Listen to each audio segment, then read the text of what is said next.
வணக்கம். இன்னைக்கு என்ன வீடியோல பார்க்க போறீங்கன்னா ஒரு டிஃபன் ஐட்டம் தான் செய்யலான்னு இருக்கேன். அதுவும் பாத்தீங்கன்னா கேரளா ஸ்பெஷல். இது ரொம்ப சூப்பரா இருக்குங்க. இது அப்படியே கூட சாப்பிட்டுக்கலாம், அந்த அளவு இருக்கும். டக்குன்னு தான் செஞ்சிடலாம்.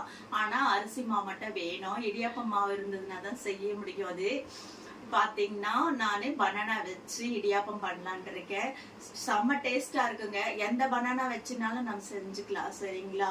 வாழைப்பழம் எதுனாலும் வச்சுக்கலாம். ஆனா நான் வந்து நேந்திர பழம் வச்சு செய்யலான் இருக்கேன்.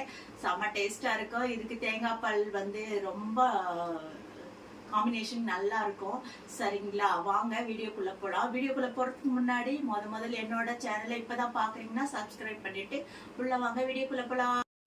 இப்போ பார்த்தீங்கன்னா நான் நேந்திரம்பழம் எடுத்திருக்கேன். இதை நம்ம கட் பண்ணி ஆவியில் வேக வச்சு எடுத்துக்கலாம். இட்லி பாத்திரத்தில் வச்சு கட் பண்ணி வேக வச்சுருக்கேன். பாருங்கள், கொஞ்ச நேரம் வெந்தாவே போதுங்க. எடுத்து நம்ம மிக்சியில் போட்டு தோலை எடுத்துட்டு மிக்சியில் போட்டு பேஸ்ட் மாதிரி அரைச்சிக்கணும், மைய அரைச்சிக்கணும். அப்போ தான் வந்து உங்களுக்கு முறுக்குப்பொடியில் அடைக்காமல் இருக்கும். நான் ஒரு டம்ளர் அரிசி மாவு எடுத்து வச்சுருக்கேன். இடியாப்ப மாவு தாங்க. நல்லா சலிச்சு சுத்தம் பண்ணி எடுத்து வச்சுருக்கேன். இப்போ அதில் கொஞ்சம் சால்ட் உப்பும் நம்ம மைய அரைச்சி வச்ச வாழைப்பழம் பேஸ்ட்டும் அதில் போட்டுக்கலாம். போட்டுட்டு கொஞ்சம் கொஞ்சமாக தண்ணி விட்டு நம்ம சுடுதண்ணி தாங்க கொதிக்க வச்சுருக்கேன். சுடுதண்ணி விட்டு தான் பிசையணும். சுடுதண்ணியை கொஞ்சம் கொஞ்சமாக விட்டு நல்லா இடியாப்ப பதத்துக்கு கொண்டு வந்துக்கலாம். இது பார்த்தீங்கன்னா பேஸ்ட் வந்து கொஞ்சம் கூட அடைக்கக்கூடாதுங்க. இந்த இடியாப்ப பிடியில் பாருங்க, சுடுதண்ணி எடுத்திருக்கேன்.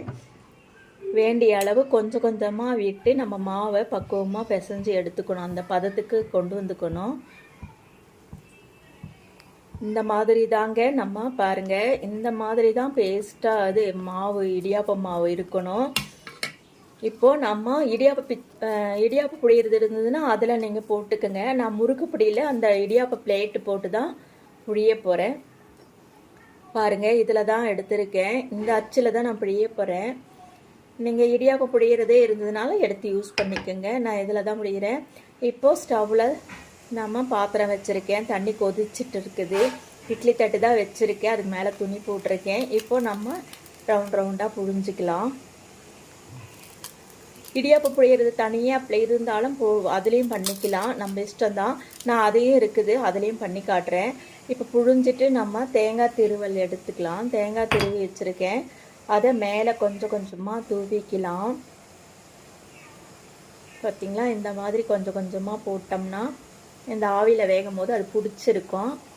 வேணும்னா நம்ம சர்க்கரையோ கரும்பு சர்க்கரையோ எதுனாலும் அது மேலே போட்டுக்கலாம்.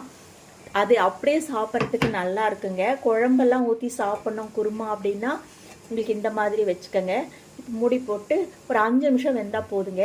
இது பாருங்கள், இடியாப்ப தட்டும் எடுத்து வச்சுருக்கேன். இதுலேயும் புழிஞ்சு இதே மாதிரி தேங்காய் திருவல் போட்டு ஒரு 5 நிமிஷம் வேக வச்சு எடுத்துக்கலாம். நான் இந்த மாதிரி பாத்திரத்தில் தான் வச்சு எடுக்க போகிறேன். எனக்கு இந்த குக்கர் பிளேட்டு இல்லைங்க, அதனோட இதுவே. இதே பாத்திரத்தில் வச்சு மூடி வேக வச்சு எடுத்துக்கலாம். இப்போ பாருங்கள், இட்லி பாத்திரத்தில் வச்சதும் ரெடி ஆகிடுச்சு. சூப்பராக இருக்கும் இது. பாருங்கள், இடியாப்ப தட்டுலையும் வச்சுருக்கேன். இது பார்த்திங்கன்னா அப்படியே சர்க்கரை தேங்காய் பால் ஊற்றி சாப்பிடும்போது செம்ம டேஸ்ட்டாக இருக்குங்க. நான் பார்த்திங்கன்னா தேங்காய் பாலில் கரும்பு சர்க்கரை போட்டு ஏலக்காய் தட்டி இந்த தேங்காய் பால் எடுத்து வச்சுருக்கேன். இது அப்படியே மேலே ஊற்றி சாப்பிடும்போது செம்மையாக டேஸ்ட்டாக இருக்குங்க. குழந்தைங்கள்லாம் அப்படி விரும்பி சாப்பிடுவாங்க.